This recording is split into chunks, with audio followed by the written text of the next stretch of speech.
this following observation, right? So this is, again, this is like the last thing from last time. So when we did the complex exponential, we said that the voltage on the capacitor, right, we solved this. It's just a thing that we did after some math. We got that expression.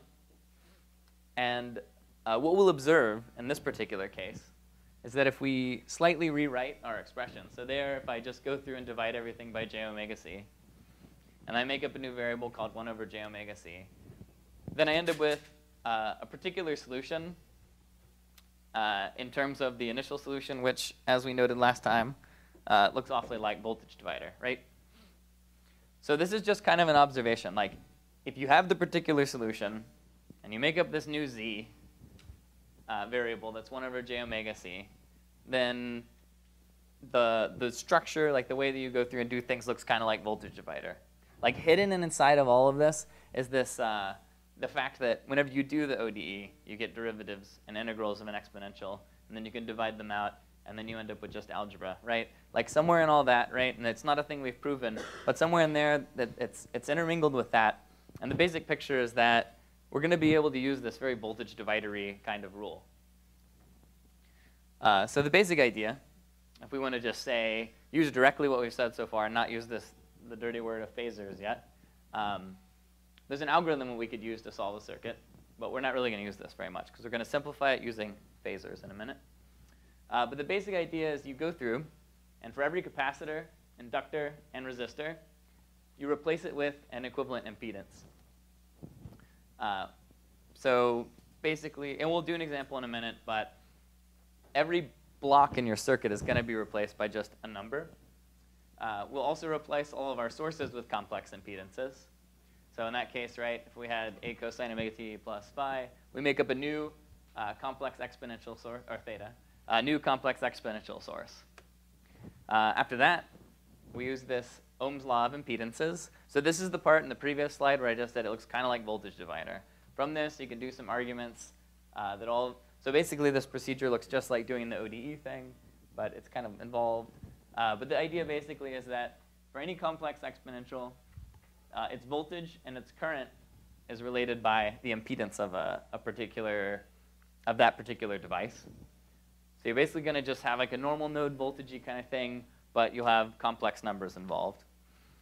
And if you ever want to actually go back to the real world, you take the real part of your complex node voltage, and you'll get the true output. Okay.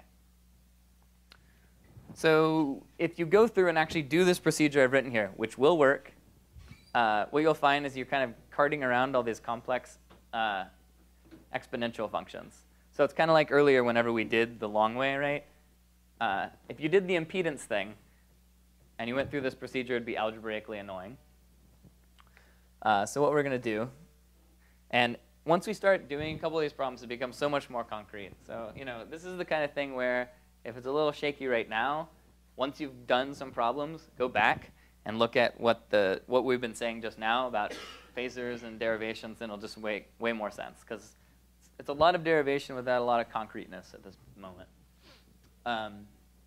So we're going to define yet another thing now. So we're making up a new word. It's a phasor. And all it is a complex number which represents some sinusoidal function. So if we have a function t, which is a cosine omega t plus theta, what three things, what are our three parameters here in this cosine? So I have them listed, right? So to wake you guys up a little, what does A tell you about your cosine, if you'd like? Like the word magnitude's there, but like, yeah, it tells you how big it is, right? So you got to know how big it is to write a cosine. You also need to know omega. What does that tell you? So if you're drawing it, A tells you how big to make it. Frequency tells you how fast to wiggle the line. And phase tells you, yeah, so start at 0, 1, minus 1, whatever, right? Or A minus A, 0. And so if you want, you could just say you wanted to just tell, like, you're working at some restaurant. You guys serve sinusoids. And you don't want to explain, hey, I need an A cosine omega t plus theta, right? You just say, like, A omega theta, right? There you go. Saves you some time. That's all we're basically doing here. But in our case, we're going to, like, omit one of our things. Because at our particular restaurant, right, everybody just likes omega equals 6. So why do you even say 6? Who cares? They just say omega, A2 theta 5 degrees, and then there you go. They know what to make. They know how to draw it, because it's always omega 6. That's just the rule. So this is our phasor representation of our sinusoid.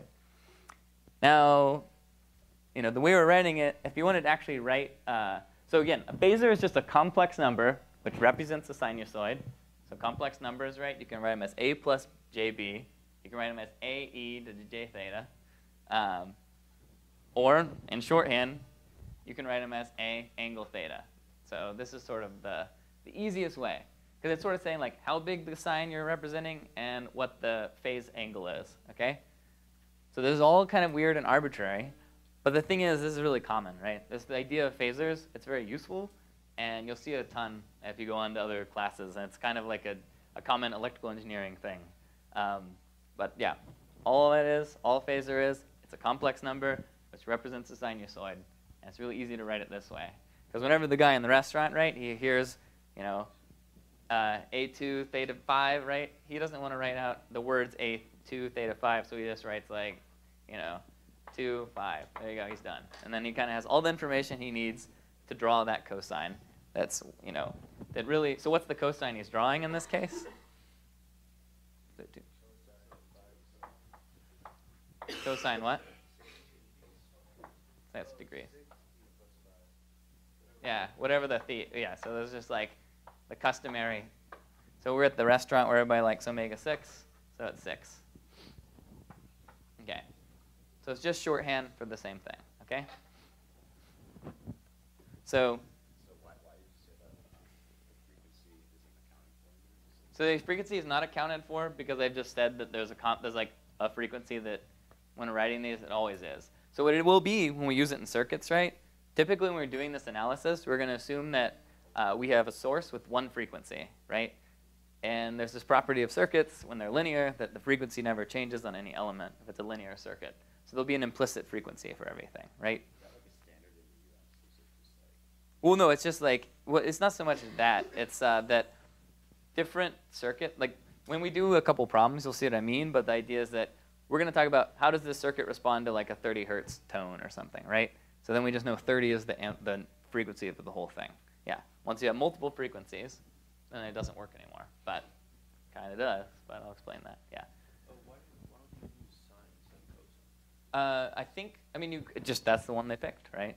I think cosine because it starts, I don't know, I don't really know, just that's the one that, I think what it is, it's easier because of the fact that e to the j theta is, cosine theta plus j. So it's just more convenient because when you do the real, you could do sine, but if you want to draw this parallel to what we've been saying, then you'd kind of have to carry around this. Yeah, so if theta is 5, then why isn't it just 2 cosine 5? 2 cosine 5. Because, okay, that's a good question. So the reason is that it's not that this thing equals, right? This does not equal our actual function. So the function we're trying to represent, right? Okay, let's look at it this way. So let's see. So the function we want to represent is a cosine, omega t plus theta. We don't want to write out an expression that is equal to this. We just want like a shorthand number. It's kind of like, yeah, so all we do is we just write down the a